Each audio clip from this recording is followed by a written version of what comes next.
بسم اللہ الرحمن الرحیم۔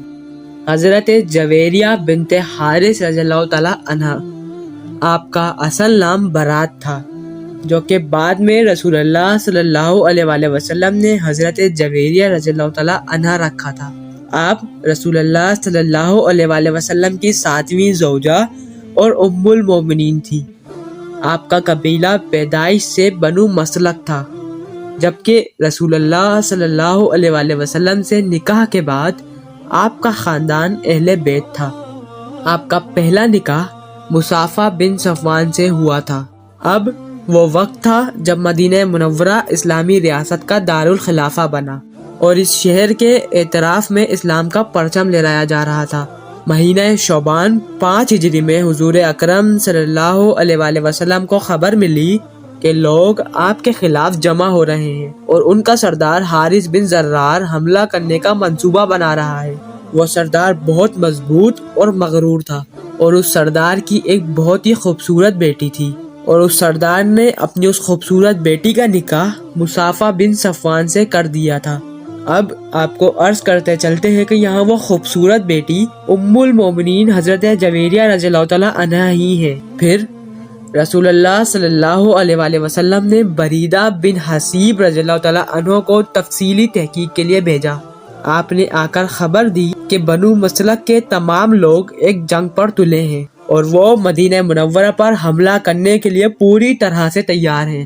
جب رسول اللہ صلی اللہ علیہ وآلہ وسلم کو یہ خبر ملی تو رسول اللہ صلی اللہ علیہ وآلہ وسلم نے 700 صحابہ کرام کے ایک مضبوط لشکر کی قیادت کرنے کا فیصلہ کیا، اور اسی جنگ میں حضرت عائشہ صدیقہ رضی اللہ تعالیٰ عنہ بھی آپ صلی اللہ علیہ وآلہ وسلم کے ساتھ تھی۔ آپ صلی اللہ علیہ وآلہ وسلم نے ان سے المراوسی میں ملاقات کی۔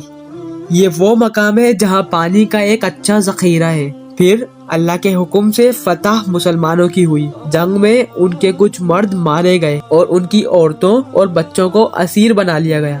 حارث بن زرار جو کہ اس جنگ کا سردار تھا، وہ فرار ہونے لگا اور اس کو بھی وہیں مار دیا گیا، اور اسی جنگ میں مصافہ بن صفوان بھی مارا گیا، جو کہ حضرت جویریہ رضی اللہ تعالیٰ عنہ کا پہلا شوہر تھا۔ پھر قیدیوں کو شرکاء میں تقسیم کیا گیا تو حضرت جویریہ رضی اللہ تعالیٰ عنہ ثابت بن قیس رضی اللہ تعالیٰ عنہ کو دی گئی۔ آپ اس وقت تاوان ادا کر کے اپنی آزادی کے قابل بھی نہیں تھی۔ حضرت جویریہ رضی اللہ تعالیٰ عنہ بہت ہی خوبصورت اور بہت ہی سیدھی اور بہادر عورت تھی۔ آپ کی پرورش عیش و عشرت کی گود میں ہوئی تھی اور آپ کے پاس ایک شہزادیوں کی تمام نعمتیں تھیں۔ آپ بہت ہی ذہین اور عقل مند خاتون تھی۔ جن لوگوں نے بھی حضرت جویریہ رضی اللہ تعالیٰ عنہ کو دیکھا وہ آپ کی خوبصورتی کو دیکھ کر دنگ رہ گیا۔ جب حضرت عائشہ رضی اللہ تعالیٰ عنہ نے حضرت جویریہ رضی اللہ تعالیٰ عنہ کو دیکھا تو فرمایا کہ جویریہ تو پریوں کی طرح خوبصورت تھی۔ پھر حضرت جویریہ رضی اللہ تعالیٰ عنہ اپنی گرفتاری کے بعد رسول اللہ صلی اللہ علیہ وآلہ وسلم کے پاس تشریف لے گئیں اور آپ صلی اللہ علیہ وآلہ وسلم سے اپنا مقدمہ پیش کیا۔ انہوں نے عرض کی کہ میں ایک سردار کی بیٹی ہوں، میں حکم چلاتی ہوں اور اپنی بدقسمتی کی وجہ سے میں بے بس ہوں۔ سونے سے بنے تخت سے میں خاک میں مل گئی ہوں، بھلا وہ غلامی کی زندگی کیسے گزار سکتی تھی؟ حضرت جویریہ رضی اللہ تعالیٰ عنہ نے رسول اللہ صلی اللہ علیہ وآلہ وسلم سے التجا کی کہ آپ خود اس قابل رحم اور مایوسی کن حالات کا نوٹس لیں۔ پھر رسول اللہ صلی اللہ علیہ وآلہ وسلم آپ کی دکھ بھری التجا سے متاثر ہوئے اور فرمایا کہ کیا آپ ایک آزاد عورت کے طور پر رہنا پسند کریں گی، اور اگر میں آپ کا فدیہ ادا کروں تو کیا آپ میرے گھر کا حصہ بننا چاہیں گی؟ حضرت جویریہ رضی اللہ تعالیٰ عنہ نے کبھی خواب میں بھی اس طرح کی پیشکش کی توقع نہیں کی تھی۔ پھر حضرت جویریہ رضی اللہ تعالیٰ عنہ نے خوشی کا اظہار کیا اور نتیجتاً اللہ کے حکم سے حضرت جویریہ رضی اللہ تعالیٰ عنہ کا نکاح رسول اللہ صلی اللہ علیہ وآلہ وسلم سے ہوا۔ نکاح کے وقت رسول اللہ صلی اللہ علیہ وآلہ وسلم کی عمر 58 سال تھی، جبکہ حضرت جویریہ رضی اللہ تعالیٰ عنہ کی عمر صرف 20 سال تھی۔ یہی وہ وقت تھا جب حضرت جویریہ رضی اللہ تعالیٰ عنہ کو ام المومنین کا شرف حاصل ہوا۔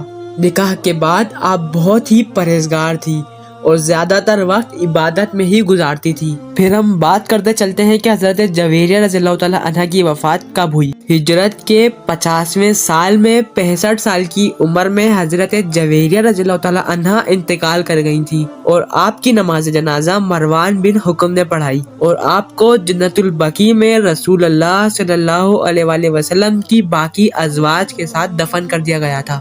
ہم اللہ سبحانہ و تعالیٰ سے یہی دعا کرتے ہیں کہ وہ ہم پر رحم فرمائے اور ہمیں ان اسلامی معلومات کو سننے اور سمجھنے کی توفیق اور رہنمائی عطا فرمائے، اور اسی کے ساتھ مجھے دیجیے اجازت۔ السلام علیکم ورحمۃ اللہ۔